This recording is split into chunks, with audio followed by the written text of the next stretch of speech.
하나님 말씀 보도록 합니다. 열왕기하 2장 15절에서 25절까지 말씀. 열왕기하 2장 15절에서 25절 다 같이 봉독합니다. 맞은편 여리고에 있는 선지자의 제자들이 그를 보며 말하기를 엘리야의 성령이 하시는 역사가 엘리사 위에 머물렀다 하고 가서 그에게로 나아가 땅에 엎드려 그에게 경배하고 그에게 이르되 당신의 종들에게 용감한 사람 50명이 있으니 청하건대 그들이 가서 당신의 주인을 찾게 하소서. 염려하건대 여호와의 성령이 그를 들고 가다가 어느 산에나 어느 골짜기에 던지셨을까 하나이다. 엘리사가 이르되 보내지 말라 하나 무리가 그로 부끄러워하도록 강청함에 보내라 한지라. 그들이 50명을 보냈더니 사흘 동안을 찾되 발견하지 못하고 엘리사가 여리고에 머무는 중에 무리가 그에게 돌아오니 엘리사가 그들에게 이르되 내가 가지 말라고 너희에게 이르지 아니하였느냐 하더라. 그 성읍 사람들이 엘리사에게 말하되 우리 주인께서 보시는 바와 같이 이 성읍의 위치는 좋으나 물이 나쁨으로 도산이 있지 못하고 떨어지나이다. 엘리사가 이름에 쇠 그릇에 소금을 담아 내게로 가져오라 하매 곧 가져온지라. 엘리사가 물구넌으로 나아가서 소금을 그 가운데에 던지며 이르되 여호와의 말씀이 내가 이 물을 고쳤으니 이로부터 다시는 죽음이나 열매 맺지 못함이 없을지니라 하셨느니라 하니 그 물이 엘리사가 한 말과 같이 고쳐져서 오늘에 이르렀더라. 엘리사가 거기서 베델로 올라가더니 그가 길에서 올라갈 때에 작은 아이들이 성읍에서 나와 그를 조롱하여 이르되 대머리에 올라가라 대머리에 올라가라 하는지라. 엘리사가 뒤로 돌이켜 그들을 보고 여호와의 이름으로 저주하매 곧 수풀에서 암곰2이 나와서 아이들 중에 42명을 찢었더라. 엘리사가 거기서부터 갈멜산으로 가서 거기서 사마리아로 돌아왔더라. 아멘. 찾으려 하지 말고 올라가려고 하라 라는 제목을 가지고 오늘 아침 말씀을 묵상하겠습니다. 엘리야의 승천 이후에 보게 되면 영적인 권위가 엘리사에게로 부여된 것을 우리가 보게 되죠. 지역을 중심으로 선지자의 제자들이 이렇게 있었다는 걸 어제도 알고 오늘도 알게 되는데 어떤 의미에서 보면 그 각박한 유대와 이스라엘의 그 영적인 상황 가운데서도 하나님께 가까이 가려는 사람들이 있었고 하나님의 선지자들이 있었구나라고 하는 것을 우리가 간접적으로 알 수 있는 거죠. 근데 우리가 여기서 오늘 말씀을 읽으면서 생각할 수 있는 게 뭐냐? 영역이 부족한 그런 다수의 사람이 될 것이냐? 아니면 끝까지 최선을 다해서 영역이 풍부한 소수의 사람이 될 것인가? 그런 한번 생각을 해볼 필요는 있다고 생각이 돼요. 자, 그런 그들 가운데 엘리사에게 다가와서 엘리야를 향한 성령의 역사가 혹여 실수로 인해서라도 엘리야를 골짜기에 떨어뜨렸을지 모르니까 찾게 해줄 것을 허락을 하죠. 이렇게 부탁을 하죠. 그리고 엘리사가 국구반대하다가 그 사실에 대해서 부끄러워할 정도로 강청을 하니까 허락을 해주게 됩니다.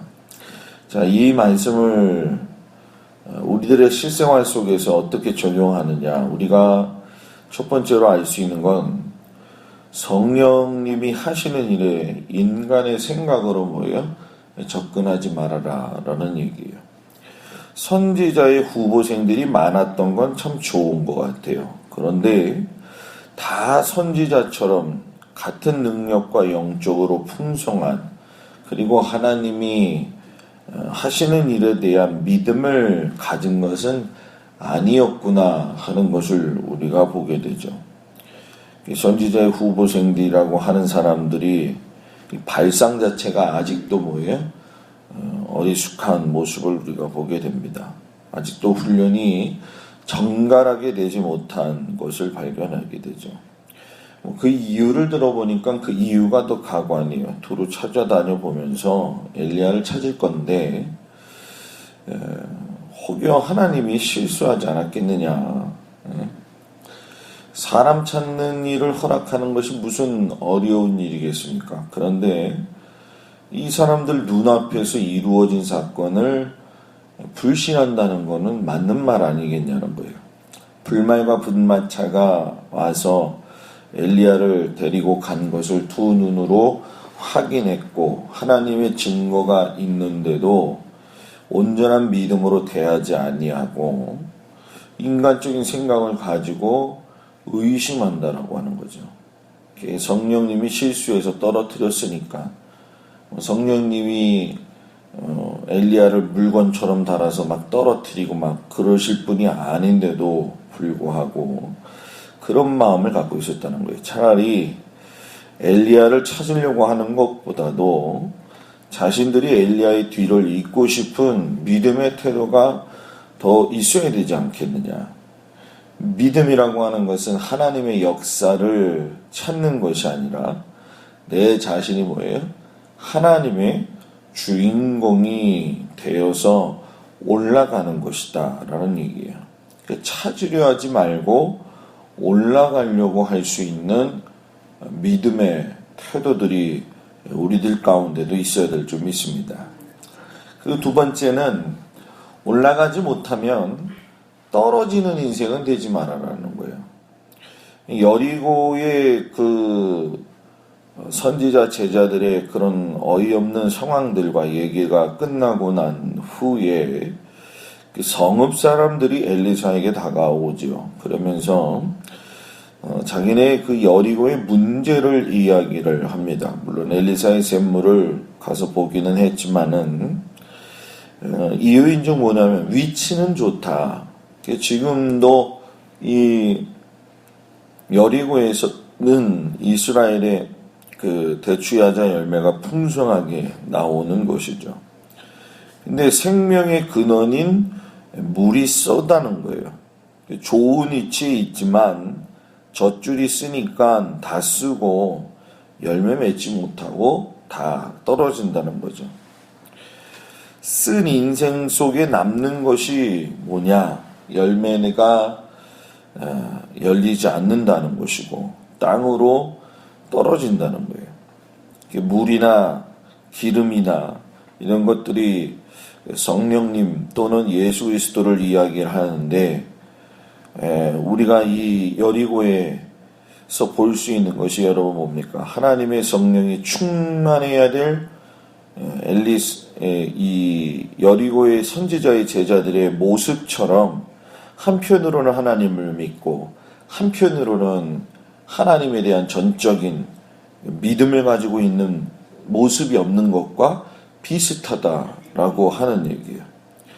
그들에게 올라가는 것은 고사하고 땅에 떨어진 모든 열매들을 고치기 위해서 가당치도 않은 소금을 가져오게 하죠.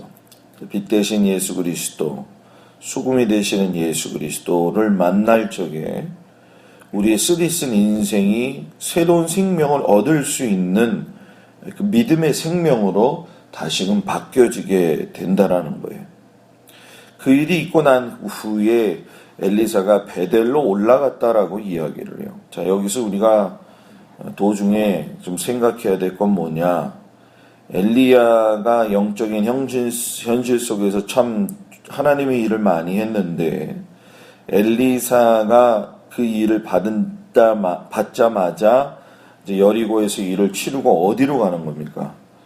베델로 올라간다. 이거는 그 당시에 이스라엘 백성들의 신앙 중심지였던, 지금 제가 여기서 이야기하는 이스라엘은 북이스라엘을 이야기하는 거예요. 남유다 왕국이 아닙니다. 북이스라엘이 단과 베델을 어떻게 했어요? 예배의 중심지로 만들어놨잖아요. 베델로 올라갔다는 것은 아직도 거기에 부족한 사람들, 또 돌이켜야 될 사람들, 이런 사람들을 만나서 영적인 어떠한 그 패턴이 엘리야에게서 엘리사로 갔다라고 하는 것이 이제 밝혀지기 위한 어떤 하나의 과정이라고 보시면 될 것 같아요. 근데 그 도중에 작은 아이들이 성읍에서 나와서 대머리라고 조롱했다. 어떤 사람들은 이 부분에 대해서 뭐 하나님이 그러실 수가 있어요? 뭐 작은 아이들이라고 하는데 그걸 뭘 또 곰까지 동론해가지고 다 잡아 죽입니까? 여기서 작은 아이들은 말 그대로 작은 아이들이 될 수도 있고 또 영적으로는 아직도 이방신을 섬기고 하나님 앞에서 분별력 없는 북이스라엘의 영적 상태를 나타내주는 그런 모습이에요. 그러니까 여기서 우리가 그 당시에 팽배했던 것 중에 한 가지가 뭐냐, 하나님을 모욕하는 모습들이 아직도 뭐예요? 남아 있었다라는 얘기죠. 그러니까 뭐 작은 아이들이 됐던 그 우리가 문맥 자체를 봤을 적엔 아이들이 될 수도 있죠. 그리고 뭐 분별력 없는 이스라엘 영적 상태이기도 하지만 정작 중요한 것은 우리가 놓치고 있는 것이 하나님을 모욕했을 때에 나타나는 결과. 지금 엘리사에게 권위가 임했는데도 불구하고 아직도 우왕좌왕하면서 하나님을 모르고 순종하지 아니하는 이런 나약한 그리고 악한 모습이 아직도 그 시대에 남아 있었다는 거예요. 하나님은 그래서 이런 모든 것들을 엘리사를 통해서 이제 바로 바꾸어 나가시죠. 올라간 엘리야를 찾으려고 하지 말고 자신이 올라가려고 해야 된다. 이것이 오늘 남의 탓이 되지 아니해야 되고 오늘 내가 주님 앞에서 믿음의 바른 모습을 가지고 살아가야 된다라고 하는 이 사실을 다시 한번 마음에 깊이 새기면서 주님의 선한 뜻이 과연 무엇일까? 그리고 우리가 같이 기도해야 될 것은 또 메르스에 대한 여러분들이 공포나 또 아는 것들이 좀 많이 난무하고 있는데 현실적으로는 어렵지만 그래도 우리의 삶에 이런 일들이 일어났다는 것에 대해서 두려움을 갖기보다는 주님께서 이 일을 행하시는 이유가 뭘까? 또 주님이 이 일을 통해서 우리에게 무엇을 말씀하고 계실까? 그리고 우리가 주님을 믿는 자녀로서 이 상황에서 어떻게 살아갈 것인가? 이게 중요하다는 거예요. 세상 사람들처럼 요동치고 걱정하고 두려워하고 상황은 그렇지만 우리가 믿음의 사람으로서 하나님이 어떤 일을 행하실 때에는 분명한 메시지가 있잖아요. 여러분 다윗이 인구를 계수했을 적에 하나님을 못 믿은 그 다윗의 모습 때문에 화가 나셔서 진중에 멀리서부터 어떻게 했어요? 병이 들게 하셔가지고서는 많은 백성들이 죽었던 걸 기억하십시오. 이 나라의 지금의 이런 어려운 현실들은 정계가 되었든 종교계가 되었든 지도자들이 하나님 앞에 바로 서야 된다라고 하는 걸 즉시하라고 하는 모습을 우리가 바로 알아야 돼요.